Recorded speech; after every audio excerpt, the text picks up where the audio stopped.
Hey guys, आज के video में हम बात करने वाले हैं create a function based views in Django. इससे पिछले वीडियो में हमने देखा था एप्लीकेशन डायरेक्टरी स्ट्रक्चर, जहां पे हमने बात करी थी कि जब हम जेंगो का प्रोजेक्ट क्रिएट करते हैं उसके अंदर फिर हम अपने एप्लीकेशन को क्रिएट करते हैं।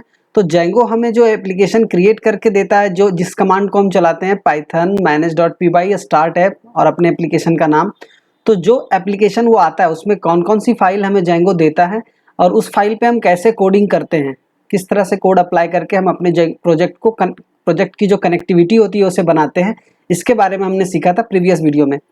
आप कंटिन्यूअस बने रहें, हम आपके लिए काफ़ी अच्छा कंटेंट लाएंगे।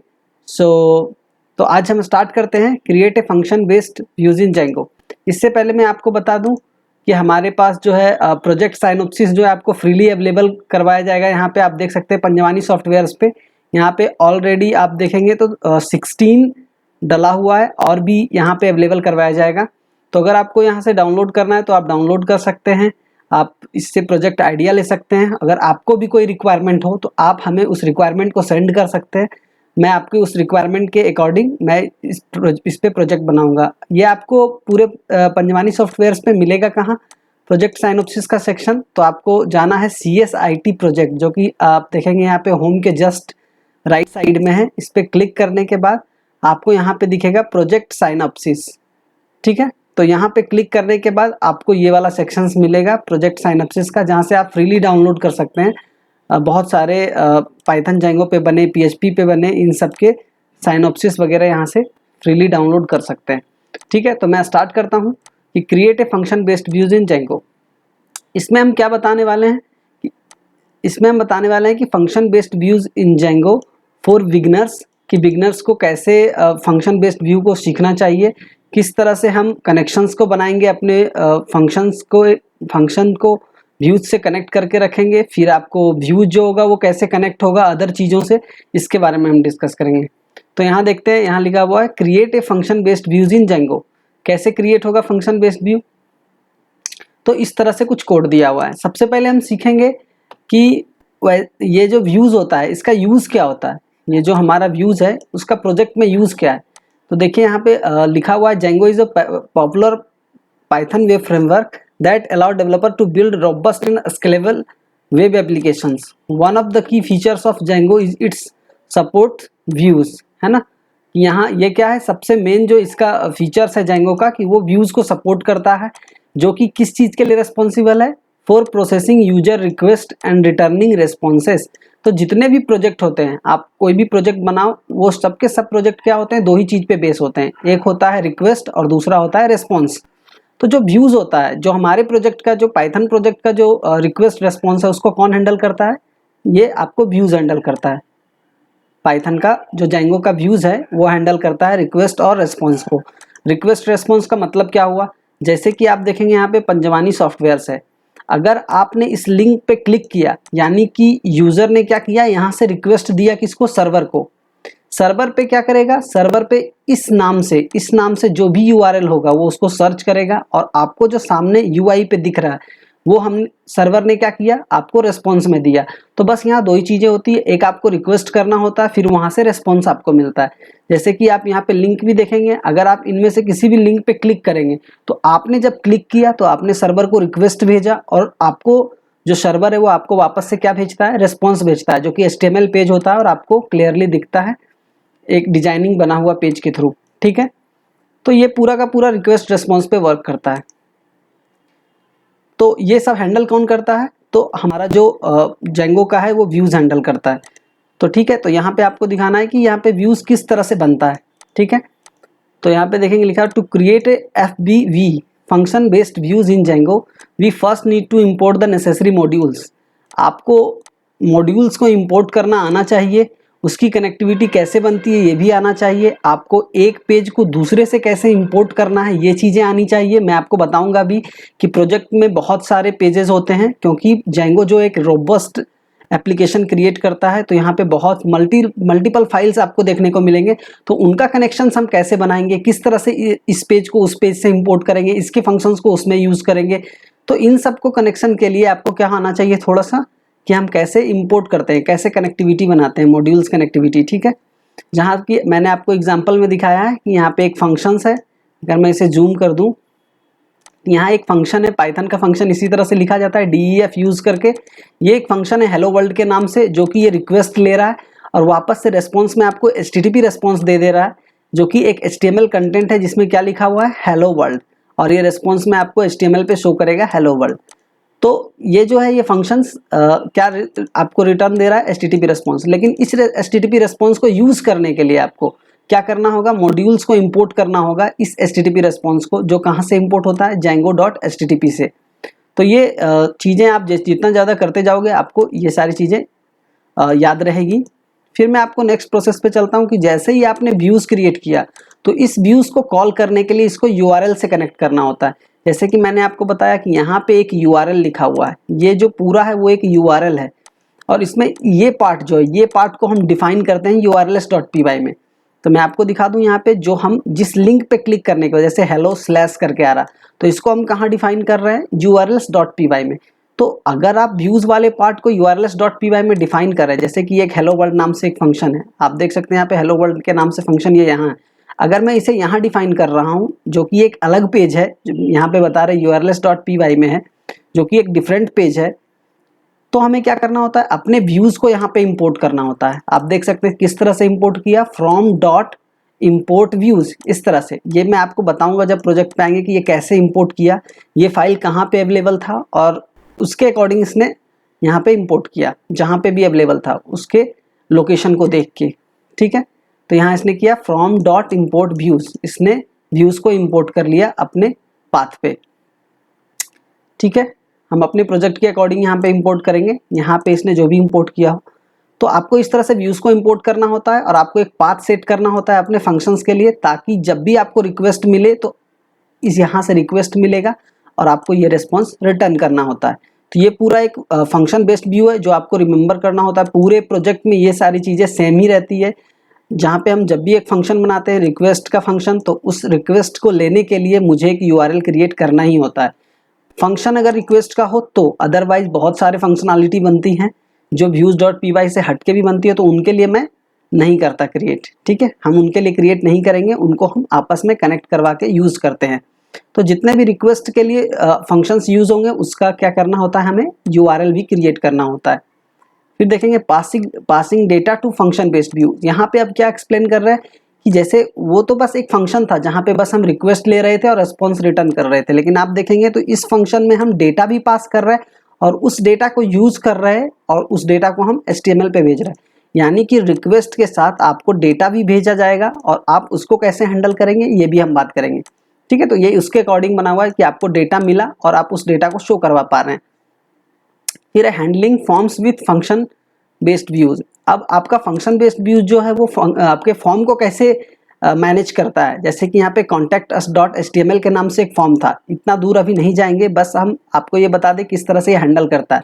जैसे कि आपके सामने कोई भी फॉर्म अवेलेबल है, जैसे कि आप साइन इन कर रहे हैं, लॉग इन कर रहे हैं, या तो आप रजिस्टर कर रहे हैं, तो वहाँ पे आपको नेम, ईमेल, मैसेज ये सब देखने को मिलता है। तो वो सारा जितने भी रिक्वेस्ट के रूप में यहाँ पे आते हैं वो कॉन्टैक्ट अस के पास आए, जैसे कि नेम हो गया, ईमेल हो गया, मैसेज हो गया, ये सारी चीज़ें यहाँ पे आई।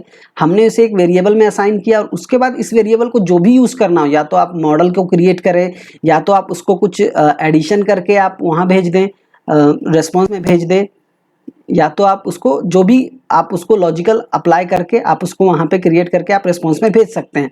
तो इस तरह से हमें क्या करना होता है, फंक्शंस को हैंडल करना होता है। इसके बारे में हम बाद में देखेंगे। फिर नेक्स्ट में चले तो कंक्लूजन लिखा हुआ है कि function based views are a powerful and flexible way to build web application in Django. They are easy to use, understand, making them a great choice for simple tasks and prototypes. However, for more complex application, you may want to consider using class based view or other advanced feature of Django. अब यहाँ पे functions based view क्यों कहा जा रहा है, इसका सबसे बड़ा रीजन है कि यहाँ पे व्यूज को और भी अदर तरीके से बनाया जाता है। ये हमारा फंक्शन बेस्ड है, इसके अलावा क्लास बेस्ड व्यूज भी आते हैं जो हम आपको और आगे चल के बताएंगे। तो फंक्शन बेस्ड व्यू जो होता है एकदम कस्टमाइज वे होता है, जिससे कि आप एप्लीकेशन में कुछ भी क्रिएट कर सकते हैं अपने अकॉर्डिंग। बट जो क्लास बेस्ड व्यू होता है वो थोड़ा सा कॉम्प्लेक्स, थोड़ा इजी होता है, बट वो फ्लेक्सिबल उतना नहीं हो पाता, जिसकी वजह से फंक्शन बेस्ड व्यू हम पहले रीड कर रहे हैं, ठीक है। फिर यहाँ पे आपको मैंने एक चीट शीट शेयर किया है जिसमें लिखा हुआ don't forget step by step guide. ये स्टेप बाय स्टेप गाइड आपको हमेशा याद रखना होगा जब आप प्रोजेक्ट पे काम करेंगे, कि कोई प्रोजेक्ट कैसे क्रिएट होता है, फिर एप्लीकेशन कैसे बनता है, फिर एप्लीकेशन को कैसे इंस्टॉल करते हैं सेटिंग्स में, फिर आपको आ जाता है कि कैसे हम एक फंक्शंस बनाते हैं व्यूज़ में, और व्यूज़ डॉट पी वाई को फिर उस फंक्शंस को हम किस में कनेक्ट करते हैं urls डॉट पी वाई से, फिर हम कैसे सर्वर को रन करते हैं और इस फंक्शन को कॉल कर पाते हैं, तब हम अपने जो फंक्शंस का रिस्पॉन्स है उसको देख पाते हैं अपने ब्राउजर पे। तो ये चीट शीट आपको यहाँ पे शेयर किया है, आप इसे डाउनलोड कर सकते हैं। आप ऐसे ओपन इमेज न्यू टैब में इसे देख सकते हैं, पूरा क्लियरली आपको शो होगा। हम इस पे बात करेंगे अभी प्रोजेक्ट क्रिएट करते समय। और ये रहा सेकंड चीट शीट, ठीक है। तो यहाँ पे स्टेप बाय स्टेप गाइड दिया हुआ है कि कैसे आपको इंस्टॉल करना है, कैसे क्रिएट करना है और कैसे आपको सर्वर को रन करना है, ठीक है। तो अब हम प्रैक्टिकली करते हैं कि हम फंक्शन को कैसे क्रिएट करेंगे व्यूज़ के अंदर, ठीक है। तो सबसे पहले मैं क्या करूँगा, डेस्कटॉप पे जाऊँगा और एक एप्लीकेशन एक फोल्डर क्रिएट करूँगा जिसका नाम रखूँगा Django प्रोजेक्ट।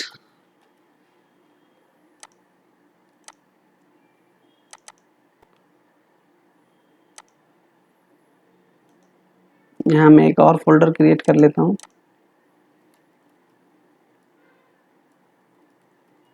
Django tutorials.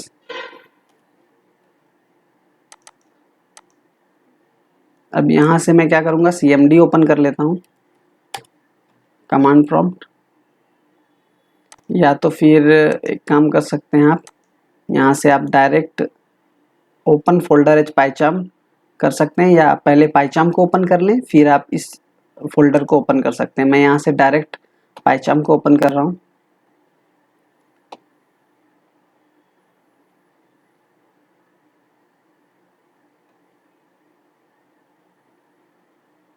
ये ओपन होने देते हैं।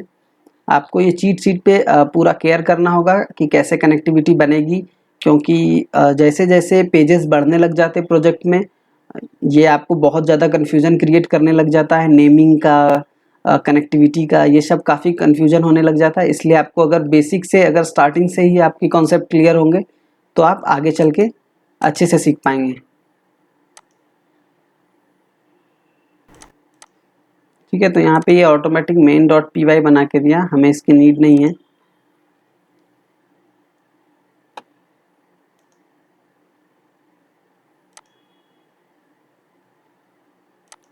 तो हम टर्मिनल ओपन करेंगे और सबसे पहले क्या करेंगे, प्रोजेक्ट क्रिएट करेंगे।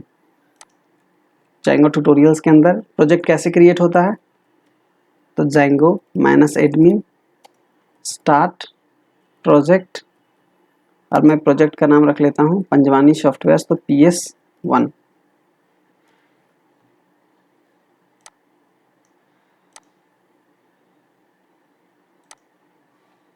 यहाँ देखेंगे आपको एक प्रोजेक्ट मिलेगा इस लोकेशन पे,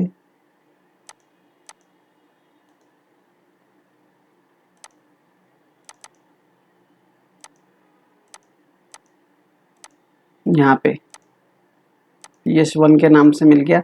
ये आपका जो है आउटर फोल्डर है, ये आपका इनसाइड फोल्डर है जिसके अंदर आपको settings.py urls और wsgi.py वगैरह मिल रहा है। तो आपको चीट शीट पे केयर करना है। सबसे पहले हमने क्या किया कि Django admin start my project के नाम से था, यहाँ पे प्रोजेक्ट का नाम हमने चेंज कर दिया, आप इसको रिप्लेस कर सकते हैं, मैंने PS1 रखा। आप फिर देखेंगे navigate to the project directory, आपको फिर क्या करना है, प्रोजेक्ट डायरेक्टरी में जाना है। ये सबसे ज़्यादा आपको ख्याल रखने की ज़रूरत है कि आपको सबसे पहले प्रोजेक्ट डायरेक्टरी में जाना होता है। अभी मैं देखूंगा तो ये Django ट्यूटोरियल्स में है, तो जहाँ पे भी manage.py अवेलेबल है, manage.py PS1 के अंदर है आउटर डायरेक्टरी में, यहाँ पे, तो हमें इस लोकेशन पे जाना होगा। हम कैसे जाएंगे, CD PS1 और ये इंटर कर दिया, तो इस तरह से ये कहाँ चला गया, इसके डायरेक्टरी में। तो अब हम manage.py को यहाँ से एक्सेस कर पाएंगे क्योंकि हम अभी करंट डायरेक्टरी में हैं, ठीक है।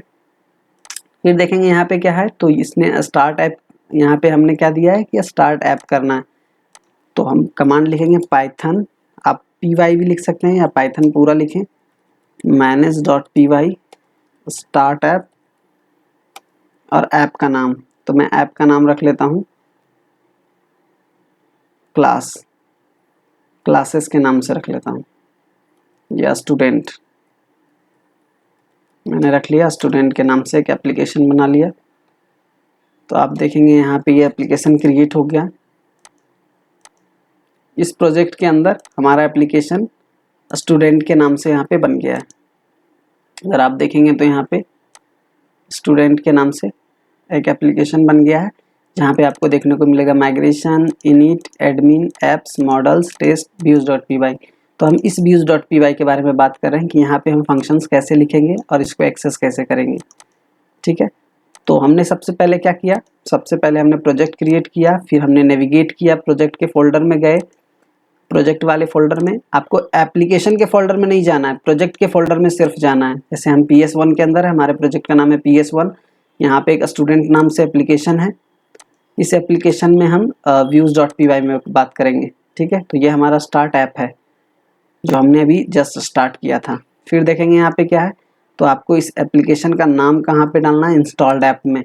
इंस्टॉल्ड ऐप आपको कहाँ मिलेगा, तो इनसाइड जो प्रोजेक्ट डायरेक्टरी सेम नेम से बना, ये PS1 था हमारा प्रोजेक्ट डायरेक्टरी, आउटर है ये, और ये इनसाइड जिसके अंदर settings.py है, यहाँ पे आपको क्या करना है, जो भी आपने एप्लीकेशन इंस्टॉल किया उसको यहाँ पे कॉन्फ़िगर करना है। ठीक है, जैसे कि यहाँ पे लिखा हुआ है Django स्टैटिक फाइल्स, ये सब के नीचे आपको अपने एप्लीकेशंस का नाम लिखना है।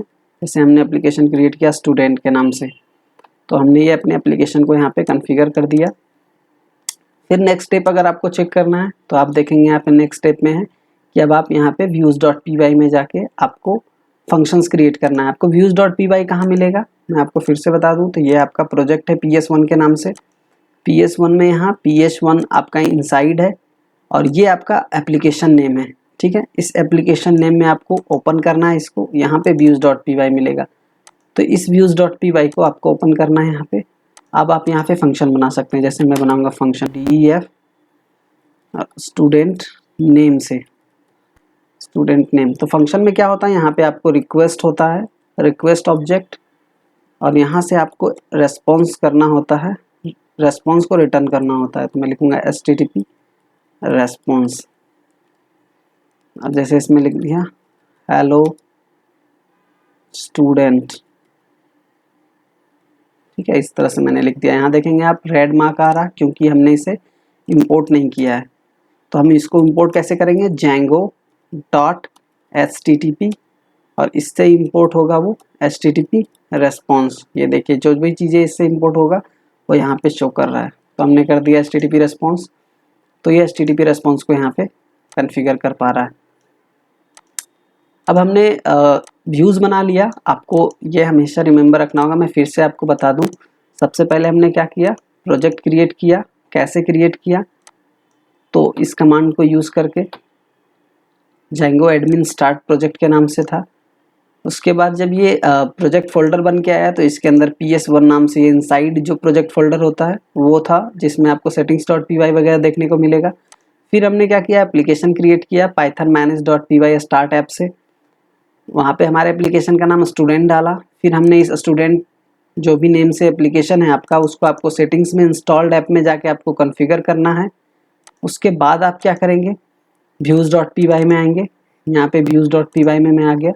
फिर यहाँ पे हमने एक फंक्शन बनाया स्टूडेंट नेम से, और यहाँ से हमने एक HTTP रेस्पॉन्स रिटर्न किया। ये आपका HTTP रेस्पॉन्स एक क्लास है जो कि रिटर्न करता है आपके रेस्पॉन्स ऑब्जेक्ट को, और ये रिक्वेस्ट ऑब्जेक्ट है। अगर आप यहाँ से रिक्वेस्ट भेजते हैं, UI से आपका रिक्वेस्ट आता है और हम यहाँ से रेस्पॉन्स भेजते हैं। ठीक है, ये पूरा प्रोसेस है। आप जैसे views.py क्रिएट किए, अब आपको URL में इसे डिफाइन करना होता है। तो url.py आपको प्रोजेक्ट में मिलेगा, आप देख सकते हैं यहाँ पे है urls.py इनसाइड प्रोजेक्ट फोल्डर। ठीक है, यहाँ पे आपको देखने को मिलेगा urls.py। तो इस urls.py को ओपन करना है और आपको यहाँ पे देखने को मिलेगा, यहाँ ऑलरेडी एडमिन और पाथ डिफाइंड है, तभी हम पाथ और एडमिन को यूज़ कर पा रहे हैं। अब हम क्या करेंगे, अपने लिए एक पाथ क्रिएट करेंगे जिससे किसको डिफाइन करना है, अपने फंक्शंस को, जिसका नाम है स्टूडेंट नेम। तो मैं यहाँ पे एक स्टूडेंट नाम से URL बना रहा हूँ। फिर यहाँ पे लिखेंगे, आप डायरेक्ट भी लिख सकते हैं, मैं लिखूँगा student_name। ठीक है, इस तरह से हमने क्या किया, अपने फंक्शंस को डिफाइन कर लिया। आप देखेंगे यहाँ पे रेड आ रहा है क्योंकि हमने इसे इंपोर्ट नहीं किया। तो आपको इंपोर्ट कैसे करना है, फ्रॉम, आप देखेंगे URL जो है ये अदर फाइल में है, अदर डायरेक्टरी में है, और आपका स्टूडेंट जो है वो अदर डायरेक्टरी में, दोनों अलग अलग डायरेक्टरी में है। तो आपको सबसे पहले क्या करना है, आपको बेस डायरेक्टरी को कंसीडर करना है, जो कि आपका बेस ये है, बेस रूट, बेस dir के नाम से जो PS1 होता है, इस यहाँ पे आपका manage.py फाइल होता है। तो ये जो होता है आपका बेस डायरेक्टरी होता है। तो सबसे पहले आपको इसको कॉन्फ़िगर करना है। जैसे आप PS1 के डायरेक्टरी के अंदर आप स्टूडेंट को यूज़ करना चाहे तो आपका स्टार्ट कहाँ से होगा, स्टूडेंट से, ठीक है। तो मैं लिखूंगा स्टूडेंट डॉट, इसके अंदर आपको क्या मिलेगा, व्यूज़, तो स्टूडेंट डॉट व्यूज़। अब यहाँ आपको इंपोर्ट करना है स्टूडेंट अंडरस्कोर नेम को। तो इस तरह से यहाँ से ये स्टूडेंट हो गया, और फिर यहाँ से आपका स्टूडेंट नेम जो है इंपोर्ट हो गया,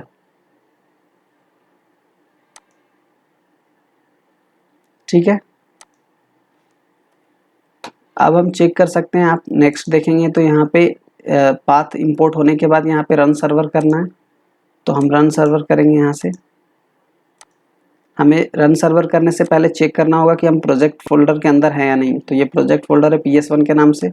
अब यहाँ पे आप manage.py को एक्सेस कर सकते हैं। तो मैं लिखूंगा पाइथन manage.py रन सर्वर, और यहाँ पे इंटर किया तो पाइथन manage.py रन सर्वर हमारे लिए एक सर्वर रन करके देगा, जो कि एक पोर्ट पे होगा 8000। आप यहाँ से क्लिक करके जा सकते हैं। ये देखिए इस पोर्ट पे अभी ये पेज नोट फाउंड आ रहा, क्योंकि इसके बाद आपको URL यूज़ करना है, जो भी URL आपने क्रिएट किया है यहाँ पे। तो URL का नाम क्या था, ये स्टूडेंट के नाम से, तो इसको कॉपी करना है और मैं यहाँ पे स्लैश के डाल के स्टूडेंट डाल दूंगा। जैसे इंटर किया आप देखेंगे यहाँ पे हेलो स्टूडेंट मिल गया। तो हमने क्या किया, यहाँ से URL के थ्रू रिक्वेस्ट भेजा अपने फंक्शंस को, और हमारे फंक्शन ने क्या रिटर्न करके दिया, हमें एक रिस्पॉन्स दिया जो कि हेलो स्टूडेंट के नाम से था, ठीक है। तो ये इस तरह से हमने क्या किया कि URL और व्यूज़ को कनेक्ट करके हमने अपने लिए एक छोटा सा एप्लीकेशन क्रिएट किया, जो कि हमें हेलो स्टूडेंट रिस्पॉन्स के रूप में दे रहा है, ठीक है। अब देखेंगे मैंने नेक्स्ट में बताया था कि किस तरह से आपको हैंडल करना है HTML डेटा को। जैसे कि यहाँ पे हमने एक HTML डेटा लिया था, हम इसे कॉपी करेंगे और अपने व्यूज़ में जाएंगे, और यहाँ से आप HTML डेटा भेज सकते हैं, हेलो वर्ल्ड के नाम से है, और इस HTML को डायरेक्ट आप रिस्पॉन्स में भेज दें। तो ये HTML कंटेंट है। अब आप देखिए ये पूरा बॉडी हेलो वर्ल्ड ये सब अप्लाइड होके जाएगा। अगर मैं इसे H1 कर दूं तो ये थोड़ा बोल्ड दिखेगा। अब यहाँ पे जाके हम इसे रिफ्रेश कर देंगे तो ये देखिए हेलो वर्ल्ड H1 टैग को यूज़ करके ये यहाँ पे शो कर रहा।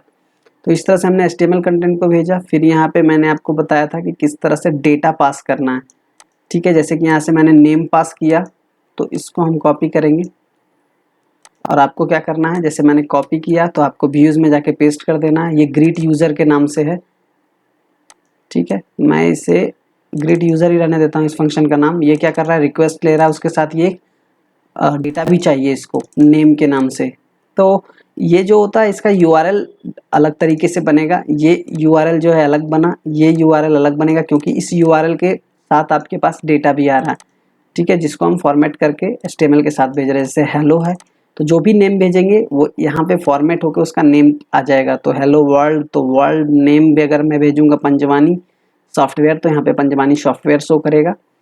तो जैसे ही हमने एक फंक्शन बनाया जो कि एक रिक्वेस्ट को एक्सेप्ट कर रहा है, तो उसके लिए आपको क्या करना होगा, इस ग्रीट यूज़र को URL में डिफाइन करना होगा, तभी आप एक्सेस कर पाएंगे, अदरवाइज आप एक्सेस नहीं कर पाएंगे। तो मैं यहाँ पे URL डिफाइन करूँगा, यहाँ पे मैं लिखूँगा ग्रीट नाम से। जैसे मैंने सिर्फ ग्रीट लिख दिया, स्लैश दे दिया, और यहाँ पे आपको क्या करना है, फंक्शंस का नेम देना है, क्योंकि मैंने यहाँ से फंक्शंस को सबसे पहले आपको इंपोर्ट करना होगा। तो हमारे फंक्शन का नाम क्या है, ग्रीट यूज़र, और इस ग्रीट यूज़र को आपको यहाँ पे डाल देना है, ठीक है। ये रेड आने का रीज़न होगा कि इस पाइचार्म की जो इन्वायरमेंट होगी वो सेट नहीं है, जिसके वजह से ऐसा आ रहा है। तो ये ग्रीट यूज़र यहाँ पे फंक्शंस डिफाइन हो गया। आप जैसे ही इस URL को कॉल करेंगे तो जो भी ग्रीट यूज़र रिटर्न दे रहा होगा वो रिटर्न देगा। तो अगर मैं आपको दिखा दूँ, ये सिंपल URL है जैसा कि स्टूडेंट का URL था, बट जो हमारा व्यूज़ है वो क्या कह रहा है कि इसे एक नेम डेटा भी चाहिए। तो मैं आपको दिखा दूँ, अभी एक एरर आएगा क्योंकि ये URL सेम नहीं हो सकता, क्योंकि इस URL को एक डेटा भी चाहिए। तो हम यहाँ पे आएंगे और अगर मैं रिफ्रेश करूँगा और फिर हम उस URL को कॉल करेंगे ग्रीट के नाम से, जैसे मैंने कॉल किया ग्रीट, तो देखिए ये एरर दे रहा टाइप एरर के नाम से। क्या एरर में है? Greet user missing 1 positional argument, क्योंकि एक नेम नाम से ये आर्ग्यूमेंट एक्सेप्ट कर रहा है, बट हम यहाँ से कोई भी आर्ग्यूमेंट पास नहीं कर रहे हैं।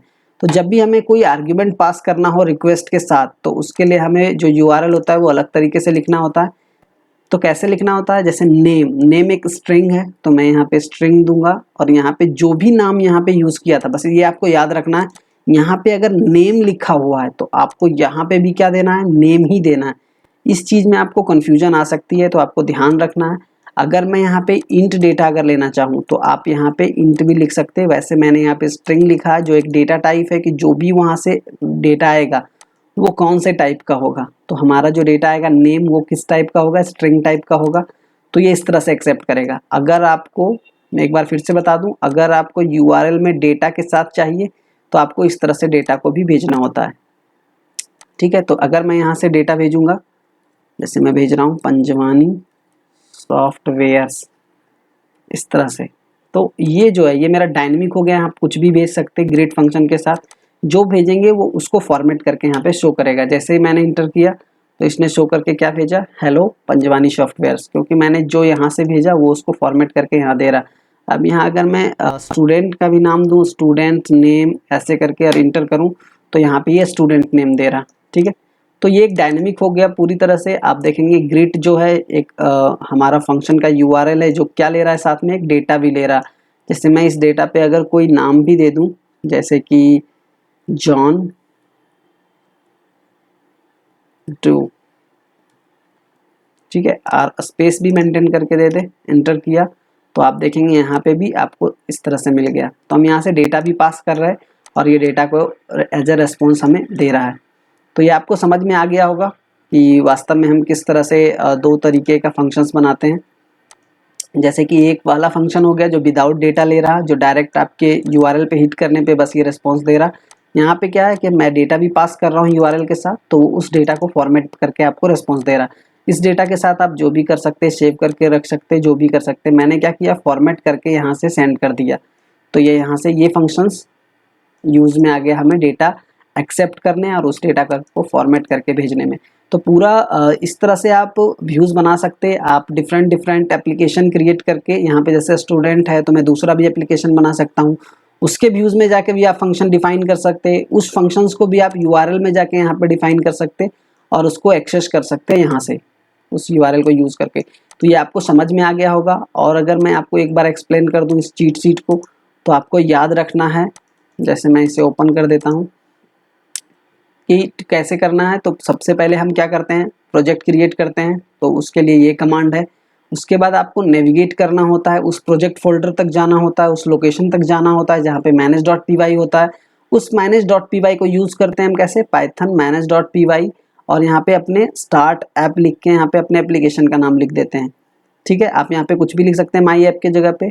फिर आपको क्या करना होता है, उस एप्लीकेशन को कॉन्फ़िगर करना होता है settings.py के इंस्टॉल्ड ऐप में।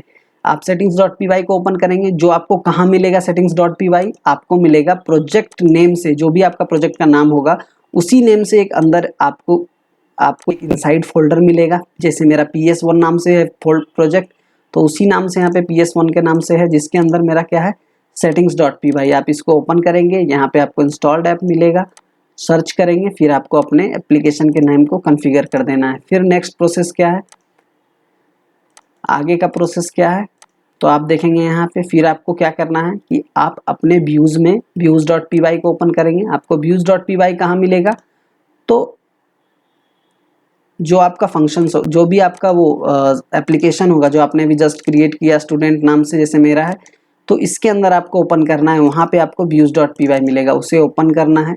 फिर आप वहाँ पे इस तरह से फंक्शंस बना सकते हैं अपने अकॉर्डिंग। मैंने दो फंक्शन बताया आपको, एक जो डायरेक्ट URL के थ्रू कॉल हो रहा, और एक फंक्शन जो है वो URL के साथ डेटा भी एक्सेप्ट कर रहा, और उस डेटा को हम फॉर्मेट करके ब्राउज़र पे शो कर रहे हैं। फिर आप देखेंगे यहाँ पे कि उस जब भी आपने व्यूज़ में रिक्वेस्ट का फंक्शन बनाया जो कि रिक्वेस्ट को एक्सेप्ट करता है, तो वो तभी एक्सेप्ट कर पाएगा जब आप यूआरएल पैटर्न्स में जाके उसे कॉन्फ़िगर करेंगे। यूआरएल पैटर्न्स में कॉन्फ़िगर करने से पहले आप जो भी डेटा व्यूज से एक्सेस कर रहे हैं, तो जैसे ही अगर आप व्यूज से कुछ भी एक्सेस कर रहे हैं तो आपको व्यूज को इंपोर्ट भी करना होता है। जैसे कि मैंने ऐसे इंपोर्ट किया, और भी इसके डिफरेंट वेज होते हैं। जैसे कि स्टूडेंट को लिख के मैं डायरेक्ट व्यूज लिख देता, जैसे कि मैं आपको बताऊं, यहाँ से मैं इसे कट करके यहाँ मैं लिख देता व्यूज, और मैं यहाँ नहीं लिखता। तो इससे क्या हुआ कि मैंने पूरी की पूरी फाइल ही यहाँ इंपोर्ट कर दी व्यूज। अब आप यहाँ पे अगर व्यूज से कोई फंक्शन चाहिए तो मैं लिखूंगा व्यूज डॉट स्टूडेंट, अगर मुझे ग्रीट चाहिए तो मैं लिखूंगा व्यूज डॉट ग्रीट यूजर। तो इस तरह से हमने क्या किया कि व्यूज के थ्रू हमने फंक्शंस को यहाँ पे इंपोर्ट कर दिया। तो ये आपको याद रखना होगा कि कैसे आपको व्यूज के डेटा को यहाँ पे एक्सेस करना है। जैसे व्यूज के फंक्शंस को मैं यहाँ एक्सेस कर रहा हूँ यूआरएल पैटर्न में। फिर आपको यहाँ पे यूआरएल पैटर्न डिफाइन करना है। फिर आप क्या कर सकते हैं, आपको पाइथन manage.py रन सर्वर करना है, जहाँ पे आपको एक 8000 पोर्ट पे बाय डिफ़ॉल्ट डेटा मिलेगा। वहाँ पे आप अपने इस यूआरएल को, जो हेलो नाम से मेरा यूआरएल है यहाँ आप देखेंगे, तो उस यूआरएल पे आप अपने रिस्पॉन्स को पा सकते हैं, जो कि आपको कहाँ मिलेगा, HTML पे मिलेगा। ठीक है, तो ये पूरा प्रोसेस था फंक्शन बेस्ड व्यूज का। फंक्शन बेस्ड व्यूज का ये पूरा प्रोसेस था। आप इस चीट शीट को डाउनलोड करके रख ले, ये हमेशा काम आने वाला है। ठीक है, तो आज के लिए बस इतना ही था। मिलते हैं नेक्स्ट वीडियो में। Till then keep learning and keep exploring. Thanks for watching.